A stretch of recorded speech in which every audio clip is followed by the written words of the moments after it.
I got the windows tinted. This is 35% all the way around. I took the third brake light out before going to the tint shop because I wanted to make sure it was tinted all the way down to the base and not cut around the third brake light like I see on a lot of jobs. But I'm really happy the way this turned out. I picked a shop who's really good at it, and they just did a phenomenal job of doing the tint. I think it goes really well with the wheels.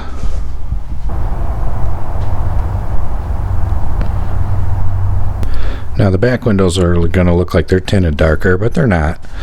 They're the same color. If I bend down, same shade I'm at, you can see it's the same shade. That's what I want, an even look all the way around the car.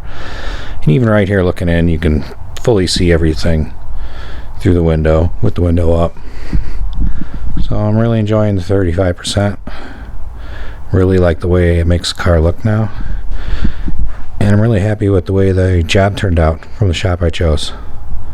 Now I've tinted a few windows in my heyday, and you know, one thing I learned is that just doing it all by myself, it never turns out as nice as the job that the guys churn out who do it every day for a living at the tint shops.